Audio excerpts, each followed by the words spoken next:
መልሰን ተገናኝተናል። የተወዳጁ ተመልካቾቻችን ለይሉ ጁምዓ ነው ፕሮግራሙ። ኸሚስ ምሽት ሰዓቱ በደረጋ ቆይታ የምናደርግበት ነው። በጉዞ ወደ አላህ ፕሮግራማችን ቢስሚከ ነህያ ለእስልምና ያበረከቱ ሰዎች ይኖራሉ። ያበረከቱ ወይም ለሕክምና ወይም ለቢዝነስ እንዲህ ቢያጠናልኝ እንዲህ ባንደና ቆያችሁ። ቢስሚላሂር ረህማኒር ረሂም። የዑለማዎች ህልፈትን ከመግባታችን በፊት የሰማነው የሳዑዲ አረቢያ ለይቻለው የምንለው ልጅ ይኖር ከዛ እንንገረው እሱ እያደሰ መሄድ ዲን ስለሆነ ሁሌም ተመልሰን ተገናኝተናል። የተወዳጁ ተመልካቾቻችን ለይሉ ጁምዓ ነው ፕሮግራሙ። ኸሚስ ምሽት ሰዓቱ ከኡስታዝ በደረጋ ቆይታ የምናደርግበት ነው። በጉዞ ወደ አላህ ፕሮግራማችን ቢስሚከ ነህያ እንግዲህ ከዚህ ቀደም በመታወቁት መልኩ የአላህ ሱብሓነሁ ወተዓላ ውብ ስሞች ከባህሪያቱ ጋር አልፎ አልፎ ያዛመድን ወደኛ ማንነት ለማምጣት የተለያዩ ጉዳዮችን ስናነሳሳ ቆየን።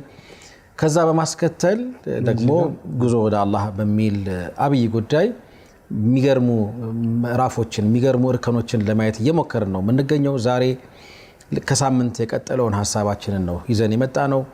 ተወኩልን ያነሳን ነበረ። የተወኩል ምዕራፍ ላይ ነው የምንገኘው። በእርግጥ የዛሬ ሳምንት አይ ቲንክ በምሽቱ አልነበረም ተመልካቾች ጋር የደረሰው የኢንተርኔት ችግር ገጥሞን እክል ገጥሞን ስለነበረ ነው። ይቅርታ እንጠይቃለን። እንደዛም ሆኖ ግን በርካቶች ስለሰጣችሁን አቀባበልና ምላሽ በጣም ነው የምናመሰግነው። ጥሩ አስተያየቶችን ምናምን እያየሁኝ ነበር። አንድ በጣም የተለየ አስተያየት አይቻለሁኝ።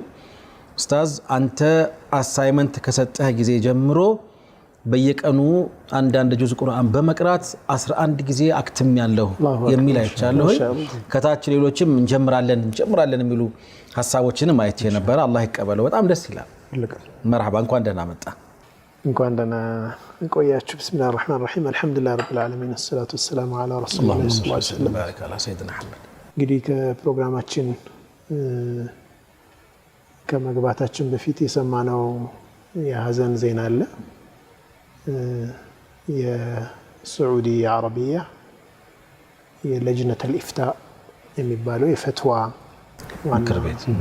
ምክር ቤት የሱ ሰብሳቢና ዋናው ሙፍቲ የሆኑት ሼክ አብዱልአዚዝ ኢብኑ አብዱላሂ አሊ ሼክ የሚባሉት ወደ አኺራ እንደሄዱ ሰምተናል። የዑለማዎች ህልፈት ከባድ ስብራት የሚፈጥር ነው። ሁሉም ዓሊም የሚሸፍነው የራሱ ክፍተቶች አሉት።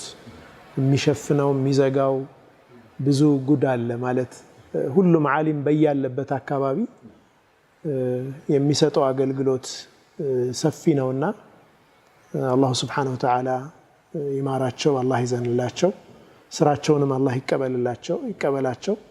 ትንሽ ስለሳቸው የተወሰኑ ነገሮችን ለማንሳት ነው። የተወለዱት በ1362 ዓመተ ሂጅራ ነው የተወለዱት። እንግዲህ ወደ 85 ዓመት እድሜ ላይ ነው ወደ አኺራ የሄዱት ማለት ነው። በ12 ዓመታቸው ቁርአን ሐፍዘዋል። ከዛ በኋላ ማዕሀድ ሸሪዓ የሪያድ ኩልየተ ሸሪዓ ውስጥ በ1383 እስከ 1384 ተምረው በሸሪዓና በሉጋ አልዓረቢያ በቋንቋ የተመረቁ ዓሊም ናቸው። በርካታ ትምህርቶችና ሙሐደራዎች ያሏቸው የለጅነተ ዳኢማ ወይም የፈትዋ ምክር ቤት አባል ሆነው የተሾሙት በ1412 ነው ዓመተ ሂጅራ። የኢብኑ ባዝ ረሕመቱላሂ ዐለይህ ምክትል ሆነው ደግሞ የተሾሙት በ1416 ነው። በ1420 ሼክ ኢብኑ ባዝ ረሕመቱላሂ ዐለይህ ወደ አኺራ የሄዱበት ዓመት ነው። ከዛ ጊዜ ጀምሮ በዋና ሙፍቲነት ላለፉት 27 ዓመታት ያክል አገልግለዋል ማለት ነው። አላህ ስራቸውን ይቀበላቸው። በጣም የሚታወቁባቸው ሙሰነፋት ወይም ኪታቦች አሏቸው። ወደ አምስቱን ለመጥቀስ ያክል አንደኛ ረሳኢል ወፈታዋ አብዱልአዚዝ አሊ ሼክ የሚል ፈትዋዎቻቸውን የያዘ መጽሐፍ አላቸው። ጃሚዕ ኹጠብ ዓረፋ ላይ ኹጠቧቸውን ኪታቦች መስጂድ ነሚራ ላይ እሳቸው ነበሩ። ድምጻቸው በጣም ያስገመግም ነበር። እሱ ኹጥባ አንድ ላይ ታትሞ ይገኛል። حرمة الإفساد في الأرض ሚል ደግሞ ምድር ላይ ብክለትን ማምጣት ምን ያክል እርም እንደሆነ حرام እንደሆነ የሚያሳይ ኪታብ አላቸው። حقيقة شهادة أن محمد رسول الله صلى الله عليه وسلم የሚል አላቸው። በረሱል ዐለይሂ ሰላቱ ወሰላም መመስከር ማለት ምን ማለት እንደሆነ የሚያሳዩበት ነው። ኪታቡላህ ዐዘ ወጀል ወመካነቱሁ العظيمة የሚል ደግሞ ስለ ቁርአን የጻፉት አላቸው። ይሄ በዋነኝነት ለመጥቀስ እንጂ ሌሎች ለምሳሌ ዩኒቨርሲቲ ተማሪዎችን ረሳኢል ወይም መመረቂያ ጽሁፎች የሚያዩባቸው ማለት ከላይ ሆነው ሱፐርቫይዝ ያደረጉባቸውም ሌሎች ጥናቶች እንዳሉ ነው የተመለከትኩት። አላ ኩል ሐል አላሁ ስብሓነሁ ወተዓላ እንግዲህ በየዘመኑ እንዲህ አይነት ለእስልምና ያበረከቱ ሰዎች ይኖራሉ። ያበረከቱትን ያክል አቅማቸውን ተጠቅመው ሰርተው ወደ አኺራ ይሄዳሉ። ማን ይተካቸዋል? ያን ዒልም ማን ነው የሚያሸጋግረው የሚለው የሁል ጊዜ ጥያቄ ነው። በአገራችንም በርካታ ዑለማዎች በየአመቱ ያጣንባቸው በተለይ አንድ አመት በጣም ተከታታይ የሰማነው ከባባድ ዜናዎች ነበሩ። እኒህን ዓሊም ህልፈት ሰምተናል። አላሁ ስብሓነሁ ወተዓላ ይማራቸው፣ አላህ ይዘንላቸው፣ ቤት ዘመዶቻቸውን ተማሪዎቻቸውን አላህ ስብሓነሁ ወተዓላ መጽናናትን ይስጣቸው። እሳቸውን የሚተኩ ሰፋ ያለ የዒልም መቼም አላህ ደግሞ አንድንም ሲወስድ የተሻለም ደግሞ ሊያመጣ ይችላል። የሚሳነው ነገር የለም። ሁሌም ዲኑ እንትን እያለ ነው የሚሄደው። የሆነ ቦታ ቆመ የምትለው አይደለም። ራሱን የማይቋረጥ ነገር አለ። ልክ ራሱን እያደሰ የሚሄድ ዲን ስለሆነ ሁሌም የሚተኩ አይጠፉም። እኔ ምን አበረክታለሁ? ሀገራችንም ላይ ዑለማዎችን ሲያልፉ ዓለምም ላይ የሚታወቁ ዓሊሞች ሲያልፉ እኔ ምን እየሰራሁ ነው? ዒልም ካለኝ በዒልሜ፣ ዒልም ከሌለኝ የኔ ልጅ ነገ ምን ሚና ሊኖረው ይገባል? ለዒልም የምናጨው ልጅ አለን ወይ በየቤታችን? ብዙ ጊዜ ለምህንድስና ወይም ለሕክምና ወይም ለቢዝነስ እንዲህ ቢያጠናልኝ እንዲህ ቢማርልኝ የምንለው ልጅ ብዙ ጊዜ አለ ቤታችን ውስጥ። ግን ይህንን ልጄን እንደው ለሸሪዓ እውቀት ነው የነየትኩት የምንለው አለን ወይ? ድሮ ይደረግ እንደነበረው ማለት ነው። አንድ ልጅ ይላካል ገጠር። አሁንም እኔ እንደው ቅድም አሳይመንት ስትል ከዚሁ አያይዤ እስኪ እንደው ቤታችን ውስጥ አንድ ልጅ በቃ ይሄ ልጅ እንደው ለዒልም ነይቼዋለሁ የምንለው ልጅ ይኑር። ከዛ እንንገረው። እሱም በነገራችን ላይ እነ ኢማሙ ማሊክ እነ ኢማሙ ሻፊዒ እዛ ደረጃ የደረሱት በእናቶቻቸው። ኢማሙ ማሊክ በጣም የሚያምር ድምጽ ነበራቸው ይባላል እና ዘፋኝ የመሆን ፍላጎት ነበራቸው በልጅነታቸው። ከዛ እናትየዋ የዑለማዎች ካባት ታለብሳቸው ነበር ይላሉ። ልጅ ሆነው ጥምጣም ታደርግላ አንተ ይሄ ነው የሚያምርብህ፣ ድምጽህ ለሙዚቃ እንዴት እንደሚያስጠላ ብታውቅ ትላቸዋለች። እሺ ሪዳይሬክት አረገቻቸው። በቃ የሆነ እሷ ወደምትፈልገው አቅጣጫ። ኢማሙ ማሊክ የመዝሀብ ባለቤት የሆኑ ትልቅ ዓሊም ማፍራት ቻሉና ልጆቻችን ላይ አንተን ለቁርአን ሒፍዝ ነይቻለሁ። ነገራችን ላይ ሁሉም ልጆች እንደዛ ላይ ሆኑ ይችላል። ችሎታቸውን ማጥናትና ማየት ይፈልጋሉ። አንተን ለዚህ ዒልም ፈልጌሃለሁ። ለምሳሌ መሐንዲስ እንዲሆን የፈለግነው ልጅ መሰረታዊ የዲን እውቀት ይዞ ከዛ ግን ስፔሻላይዜሽኑን በዛ ላይ ያደርግ ይችላል። ስፔሻላይዜሽናቸው ዲን ላይ የሆኑ ልጆች ማፍራት ላይ በልጅነት ብናስብ እንዲህ አይነት ትልልቅ ዑለማዎችን ስናጣ በአገር አቀፍም ይሁን በዓለም አቀፍ ደረጃ የሚተኩ ልጆችን ለትውልድ ማበርከት እንችላለን የሚለውን መልእክት ለማስተላለፍ ነው። ሌላው ኢንሻአላህ ከቁርአን ጋር ተያይዞ ኮሜንት የተሰጠው በጣም ደስ ብሎኛል። በኢድኒላህ ተዓላ ከሚንበር ቲቪ ጋር በመተባበር ሀገር አቀፍ ፕሮጀክት እናደርገዋለን ኢንሻአላህ። ከቁርአን ጋር የመገናኘት አህሉል ቁርአን የመሆን ኢንሻአላህ ኢንሻአላህ ቢያንስ በቲላዋ ሀጅር ማድረግ የለብንም። ከዛ ወደ ተደቡሩም ማዕናውን በደንብ ወደ ማስተንተን ወደ ህይወታችንም ይመጣል ኢንሻአላህ። ከቁርአን ያለን ርቀት የነብዩ ሰለላሁ ዐለይሂ ወሰለም ክስ ውስጥ እንዳንገባ በጣም ያሰጋል። ኢነ ቀውሚ ኢተኸዙ ሀዘል ቁርአነ መህጁራ ህዝቦቼ እኮ ይህንን ቁርአን ችላ አሉብኝ ብለው ነብዩ ሰለላሁ ዐለይሂ ወሰለም የሚከሱበት ቀን አለና ችላ ካሉት ውስጥ ላለመሆን አህሉል ቁርአን ደግሞ የተባሉ አሉ። ሁም አህሉላሂ ወኻሰቱ የአላህ ቤተሰቦች ልዩ ቦታ የተሰጣቸው ምርጦች ከዛ ውስጥ ለመሆን ኢንሻአላህ በጉጉት ይጠብቁ። ጊዜ አሁን መንገር ባንችልም በደንብ ዝግጅት ተደርጎ በአፕ የተደገፈ ሆኖ ኢንሻአላህ ጥሩ ነገር ይዘን እንቀርባለን بإذن رب العالمين። በጣም ትልቅ ስጦታ ነው። በቅርቡ ኢንሻአላህ በደንብ ፋፍቶ ዳብሮ ዘመኑ ከሚፈቅዳቸው ቴክኖሎጂዎች ጋር ተሳስሮ ሌላ የምናስተዋውቃቸው አዳዲስ ነገሮች አሉን። የሚንበር ቲቪ 5ኛ ዓመት ኦልሞስት ከፊታችን እየተቃረበ ነውና ከሱ ጋር ኢንሻአላህ ሲንክ እናደርገዋለን። አይ ቲንክ ትልቅ መሽሮ ነው አይደል? ሀቅም እንደ 5ኛ ዓመቱ ላይ አንዱ ከሚወጣው ያልኩ ሳስበው የነበረ ነገር ነው። ጥሩ ነው ማሻአላህ። ወሬ 1 ሚሊዮን ሰዎችን ብንጀምር እንኳን ختማ ቀላል አይደለም።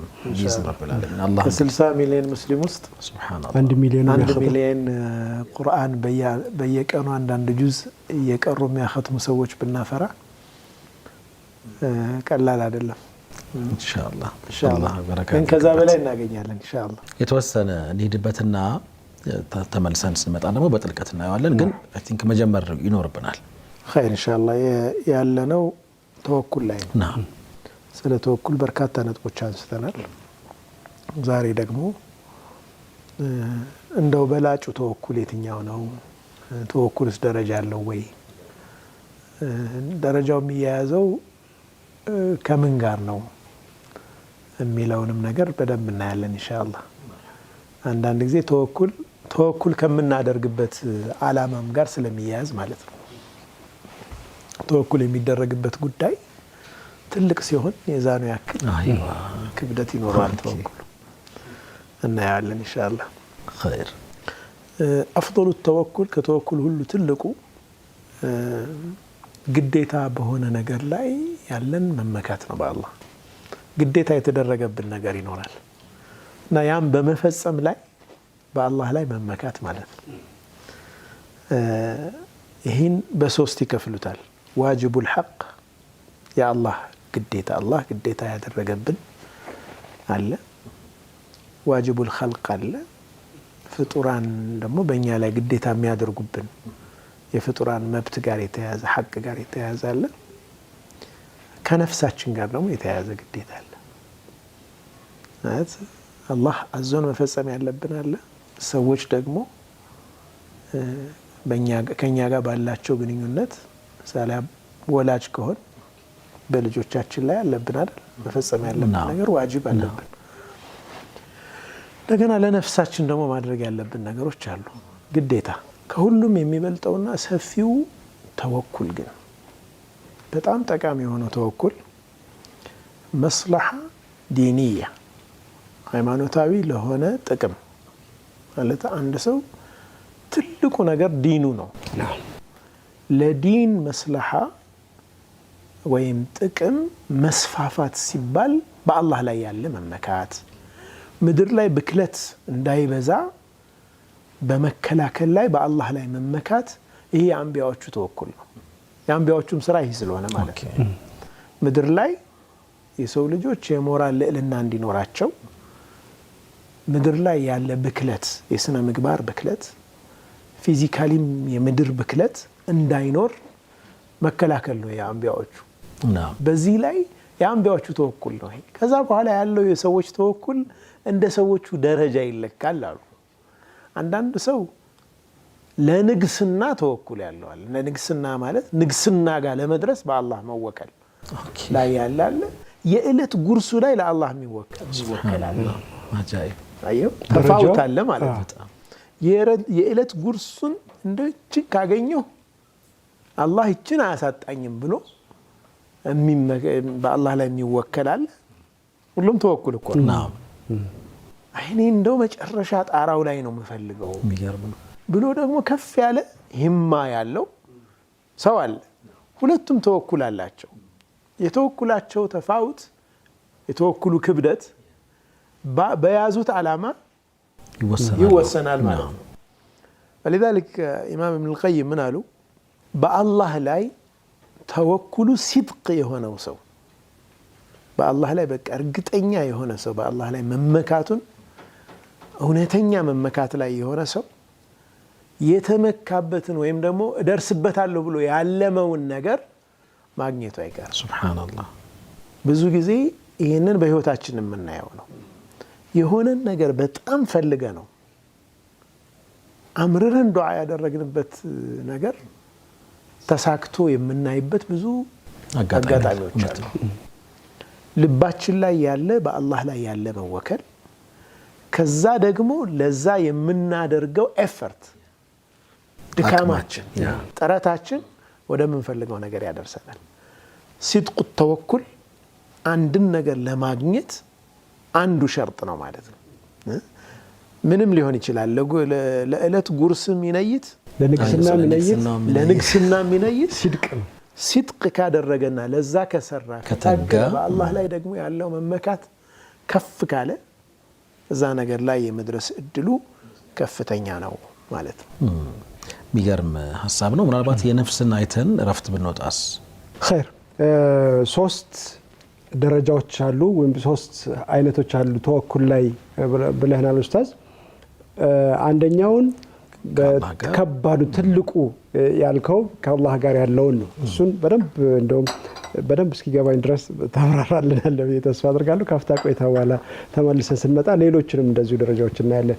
የተወደዳችሁ ተመልካቾቻችን ካፍታ ቆይታ በኋላ ተመልሰን እንመጣለን። አብራችሁን ቆዩ።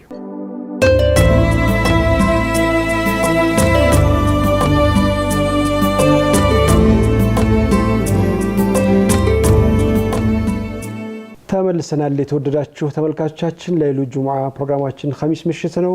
ዛሬ ተወኩል ላይ ነው ሳምንት የጀመርነው ርዕሰ ጉዳይ ተወኩልን ያየን ነው። ሶስት የተወኩል ደረጃዎችን ያየን ነበር። ከከፍተኛው እንጀምራለን፣ ከከፍታው እንጀምራለን። መርሐባ ኸይር ኢንሻአላህ። አፍዶሉ ተወኩል ተብሎ ሶስቱ ነው የተቀመጡት ማለት ነው። ሰዎች አላህ ጋር የአላህን ግዴታ በመወጣት ላይ በአላህ ላይ መመካት ምን ማለት ነው? አንቢያዎቹ የነበሩበት ትልቁና ጠቃሚው ተወኩል እሱ ነው። በጣም ከፍ ያለው ደረጃ ማለት ነው። ያቱም አንቢያዎቹ ስለ ተጽዕኖ ነው የነሱ ስራ። ተጽዕኖ የሚያደርጉት ምንድነው? መልካም ነገር ምድር ላይ እንዲስፋፋ ብክለት እንዲወገድ የማድረግ ነው። እዛ ላይ የአላህ እገዛ በጣም አለበት። ተወኩል አላቸው በአላህ ላይ። ሁሉም ከነርሱ ተቃራኒ ቆሞ ብቻቸውን ያን ዓላማ ይዘው ተነስተው ያሳካሉ። ነብዩ አለይሂ ሰላቱ ወሰላም የያዙት ዓላማ ክብደት የነበራቸው ሚንስ ያንን ለማስፈጸም የነበራቸው ግብአት አቅም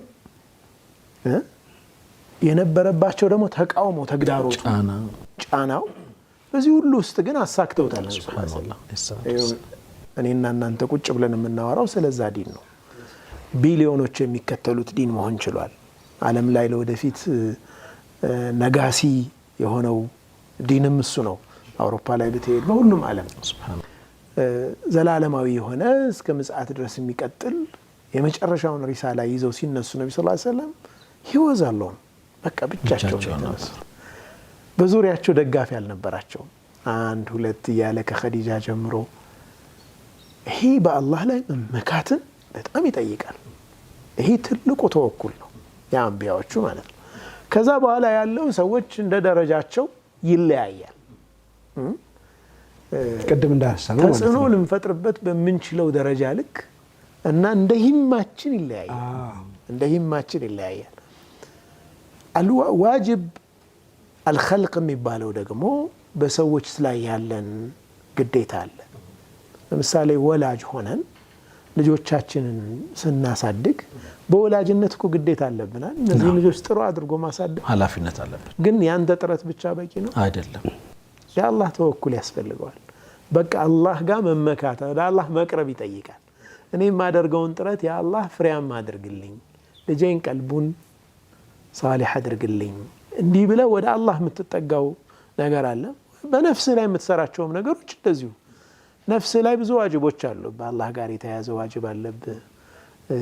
ጀሰድህ ዋጅብ አለብህ አካልህን መጠበቅ ላይ እነዚህ ሁሉ ግን በነፍስህ ላይ ያሉብህ ግዴታዎች የአላህ እገዛ ካልታከለባቸው የሚቻሉ አይደለም ስለዚህ ወደ አላህ ተወኩል ማድረግህ የግድ ነው በነፍስህም ጉዳይ በሌሎች መخلوቆችም ጉዳይ አላህ Subhanahu Wa Ta'ala በአንተ ላይ ግዴታ ባደረገውም ነገር ተወኩል ይፈልጋል ማለት ነው ወደ አላህ መጠጋት ይፈልጋል ተወኩልን በተለያየ አይነት ትርጓሜ ዑለማዎቹ አስቀምጠዋል እነሱን በጣም ጥሩ ትርጓሜዎቹ የሆነን ክፍል የሚነኩ ሊሆኑ ይችላሉ በመጨረሻ ዑለማዎቹ ግን የሚሉት የነዚህ በአጠቃላይ ድምር ነው ተወኩል አንዱን ብቻ ሲንግል አውት የምናደርገው ነጥለን የምንወስድበት አይደለም ይላሉ ኢማሙ አህመድ ተወኩል ማለት የልብ ስራ ነው ብለዋል በምላስ የሚባል አይደለም በአካል የሚሰራም አይደለም በልብ ነው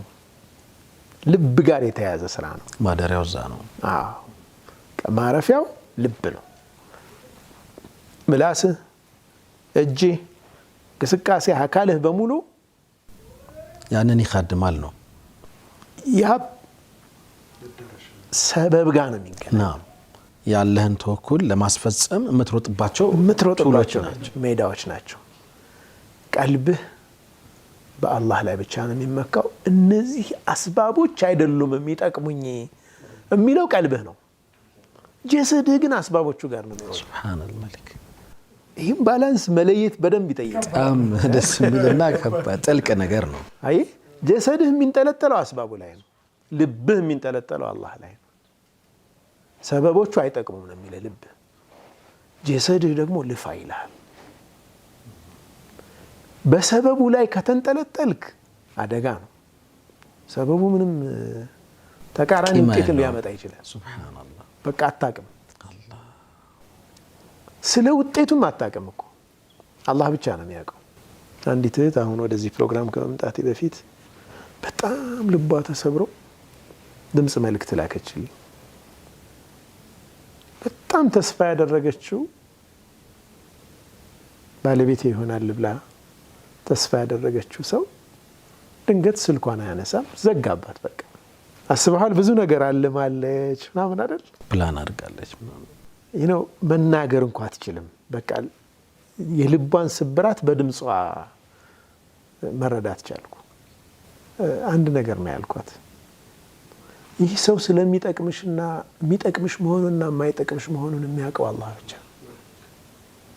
ነው ወደ አላህ ተጠጊ የሚጠቅምሽ ከሆነ አላህ ያመጣዋል ቀሱ ጋር ተንጠልጠይ የማይጠቅምሽ ከሆነ ደግሞ በሚጠቅምሽ ይተካዋል አላህ ሱብሃንአላህ لعله فيه خير ያልከት والله يعلم وانتم لا تعلمون አላህ ያውቃል እናንተ ግን አታውቁም ይላል አላህ Subhanahu Wa Ta'ala ስንት ጉዳዮች አሉ መልካም ሆነው ይያሉ ለእናንተ መጥፎ ይሆኑ ይላል መጥፎ ሆነው ይያሉ ለእናንተ ጥሩ ይሆኑ ይልና فعسى ان تحبوا شيئا ልትወዱት ትችላላችሁ አንድ ነገር ለእናንተ ክፉ ነው መጥፎ ነው ይያል ልትጠሉት ትችላላችሁ ለእናንተ ጥሩ ሆኖ ይያል ሲቋጨው ምን አለ አላህ والله يعلم وانتم لا تعلمون አላህ ያውቃል እናንተ አታውቁም አለ አላህ ልብሽን ከሰውየው ማንጠልጠል አውጪው ነው ያልኳት በቃ ቁሚ በራስሽ እሺ ያ ሰው ላንቺ ይጥቀም አይጥቀም አላህ ብቻ ነው የሚያውቀው ገብቷል እንዲህ አይነት ሰበብ ይኖራል አሁን ትዳር ፕሮሰስ ይጀምራል አንድ ሰው ይህ ሰበብ ነው ዝም ብላ ቤቷ ቁጭ ብላ ትዳር ሊመጣ ይችላል አይደል የሆነ ሪኮመንዴሽን ሊኖር ይችላል ምናምን ይኖራል በቃ ሰበቦች ይኖራሉ ማለት ነው ግን ሰበቡ ላይ ተዓልቅ እናደርጋለን አበደን ማነሁ አስፈላጊ ከመሆኑ ጋር ሰበቡ ላይ ተዓልቅ አይደረግም ሰበቡ ላይ ተዓልቅ ማድረግ ስንጀምር ህይወት ይከብደናል በጣም ከባድ ነው አው በቃ ሰበብ ይቀያየራል በተቀያየረ ቁጥር መከራህን ታያለህ ሱብሃንአላህ ገብቷል አላህ ላይ ሲሆን ተዓልቅህ እና ያለን ደረጃዎች አሉት በጣም የገረመኝ አገላለጽ አለ انطراح القلب بين يدي الرب ይላሉ ተወኩልን ልብ አላህ ፊት ዝርግፍ ሲል ማለት ነው። ያ አላህ ደፈለክ አርገኝ በቃ ይሄ በጣም እኮ ከባድ ነገር ነው። ለአላህ ሙሉ ለሙሉ እጅህን ስትሰጥ ማለት ነው። ለአላህ ሙሉ ለሙሉ እጅህን የምትሰጠው አላህ ላንተ የሚመርጠው ነገር መልካም መሆኑን እርግጠኛ ስለሆንክ ነው እኮ። ሁሌም ምሳሌውን በምን አያያዙት? ህፃን ልጅ አሉ ህፃን ልጅ እናቱ ጡት ላይ ሄዶ ሲለጠፍ ምድር ላይ ሌላ ነገር የለም ለዛ ህፃን ልጅ ተወኩልያ ነው ይላሉ እኮ። በቃ ያ ህፃን ልጅ አሁን ምን የሚታየው ነገር አለ ከዛ ውጭ? እንዴት ሰኪውርድ እንደሆነ እንዴት ራሱን እንደ ሪላክስ እንደሚያደርግ አይተሃል? አንተ አላህ ፊት እንደዛ ቀልብህ እንደዛ መሆን አለበት ማለት ነው። በአስባብ ላይ እንጠለጠል። ኸይር ከሆነ ያ ሰበብ እየሄድክበት ያለው ነገር አላህ ላይ ባለህ መመካት ልክ ወደ አንተ ይመጣል ፈልጎ ማለት ነው። ፈልጎ ይመጣል። አንዳንድ ጊዜ አስባችሁ ታውቃላችሁ? የሆነን ነገር በጣም ተመኝታችሁት በሆነ መንገድ ወደ እናንተ ሲመጣ አንኳኩቶ ማለት ነው። የሆነ ጊዜ በኋላ እንደ ሆነ ይሄንን ነገር በጣም ፈልጌው ነበር የሆነ ጊዜ። ያ ሎ ኦፍ አትራክሽን በሚል የዳቦ ስም ይጠራል እኮ አይደል? አሁን ይሄ ያው እሱ ጉዳይ ራሱ ትንሽ ትንታኔ ሊሰጠው ይገባል። እሱ በጣም ትንሽ ብዙ እንትን አለ። አዎ ተወኩል ጋር ራሱ አንዳንድ ጊዜ የሚጣረስ የሚመስል ነገር እንዳለ ሆኖ ማለት ነው። አንዳንድ አስተሳሰቦች ሃይማኖትን ቦታ ለማሳጣት የሆነ ቬግ ነገር ይፈጠርና ሃይማኖታዊ አስተምሮቶች ግን እዛ ውስጥ ይገባሉ።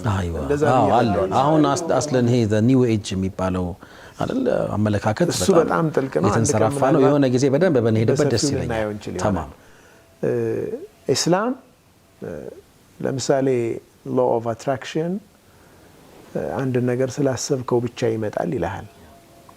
ሁሌ እንደዛ ግን አይደለም። ላዚም ተስዓ ኢለይ ዱዓ እንኳ ስታደርግ እኮ ያ ረቢ እንዲህ አድርግልኝ ስትል አላህንም በምትለምንበት ጊዜ ሰዒህንም እንድታስታውስ እኮ ጭምር አለበት። ጥረትህን ማለት ነው።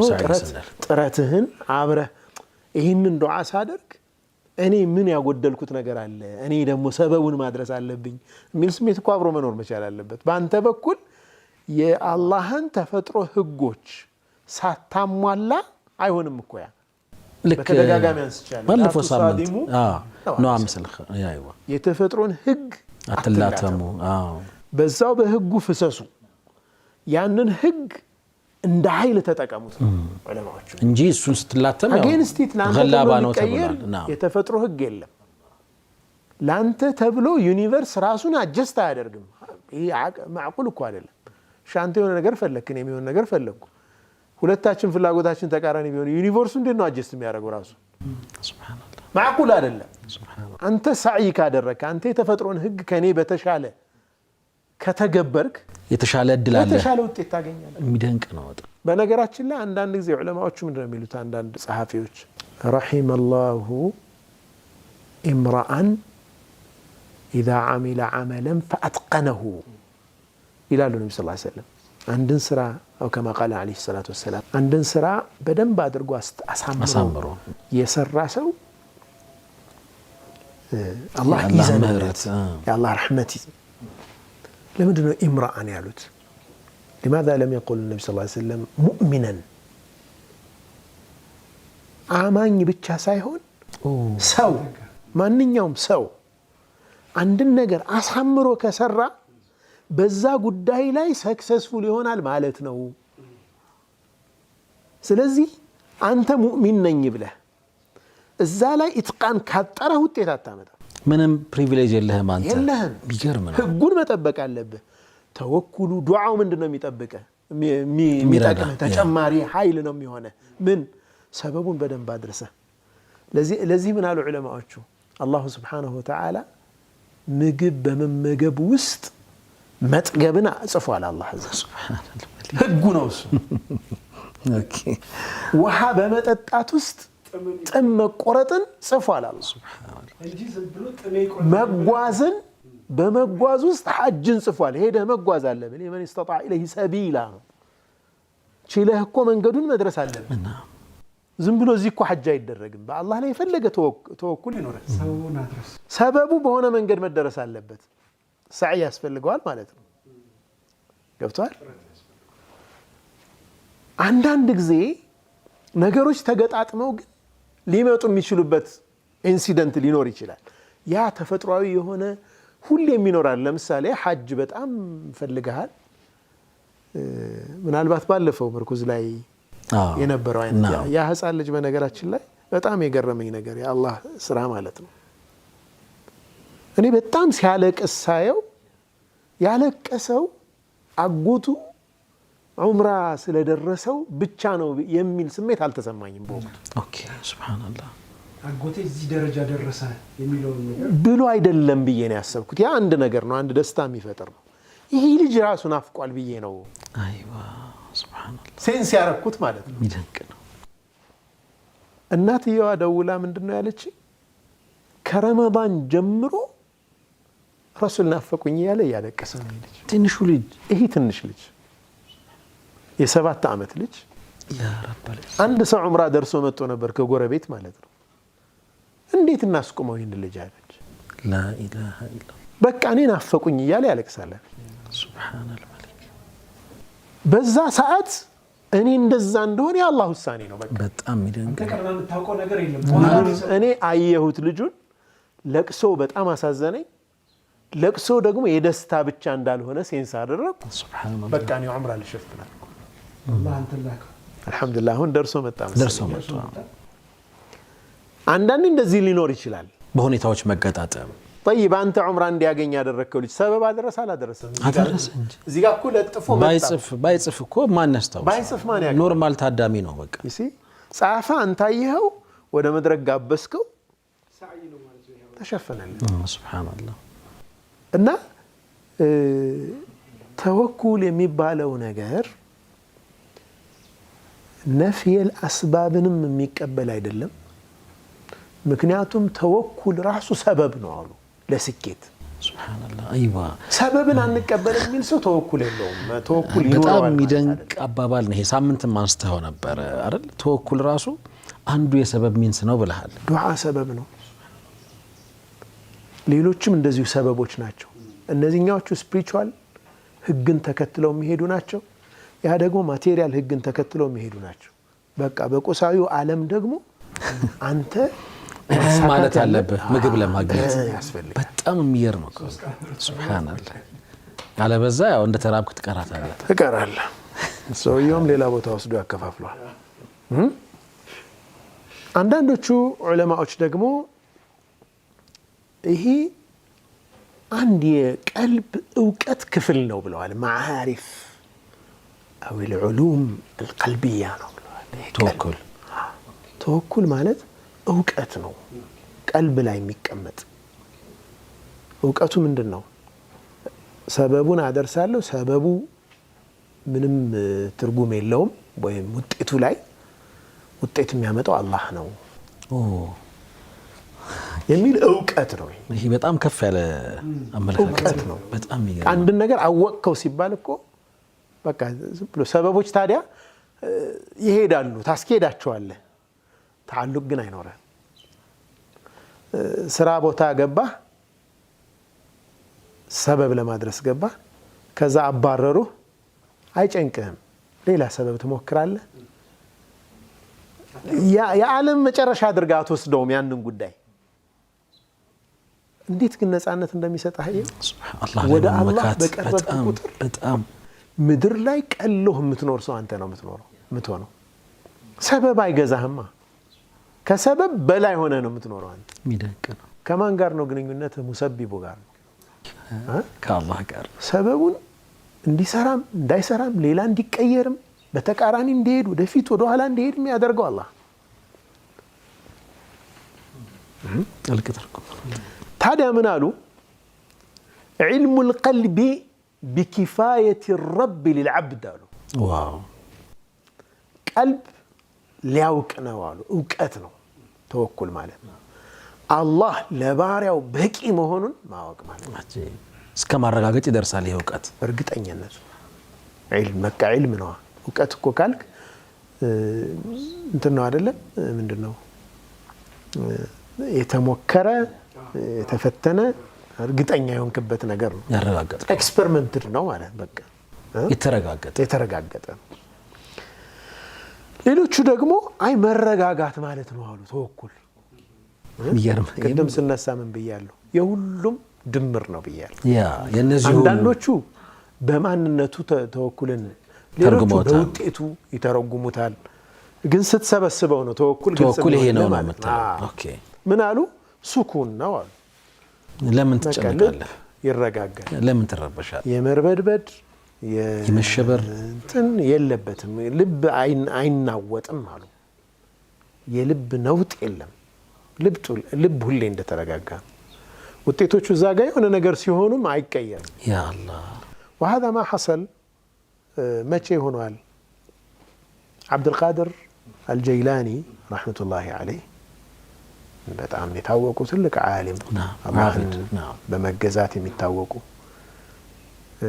በጣም ብዙ ሰው ማያውቀው ነገር ግን عبد القادر الجيلاني ሀብታምም ነበሩ ሚደንቅ መርከብ ነበራቸው ሰራተኛ ነበሩ ዓቢድ ናቸው አላህን ይገዛሉ ግን ነጋዴ እንደውም ባለ ሀብት ነበሩ ባለ መርከብ ነው